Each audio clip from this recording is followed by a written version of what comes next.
শামীম পাটোয়ারি বরাবরই ভালো পারফরমেন্স করে আসছেন।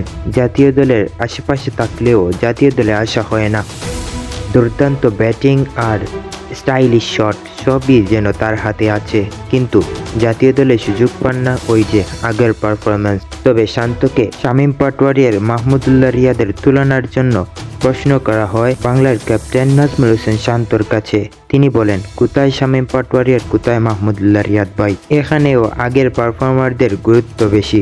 এই জন্যই তো তিনি এভাবে কথাটি বললেন। বড় ভাইদেরকে সম্মান করতে গিয়ে ছোট ভাইদেরকে যে অবহেলায় ঠেলে দিচ্ছেন, তারাই নিজেই জানেন না। আগের পারফরমেন্সকে ভুলে গিয়ে নতুন পারফর্মারদেরকে আনতে হবে। এটা যেন বাংলার ক্রিকেটে যা নেই না। ট্যালেন্টারদের সুযোগ দিতে হবে, আর যারা বাদ পারফরমেন্স করছে তাদেরকে বাদ দিতে হবে। এটা যে বাংলার ক্রিকেটের রীতি হয়ে দাঁড়িয়েছে। যারা সুযোগ মিলত তারা সুযোগ পায় না, যারা সুযোগ পাবে না তারাই সুযোগ পায়।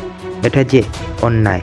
বাংলার ক্রিকেটের নতুন রাজপুত্র হতে তাকে যে সুযোগ করে দিতে হবে, না হলে তো সে পারফর্ম করে ছিনিয়ে নিতে পারবে না তার জাত।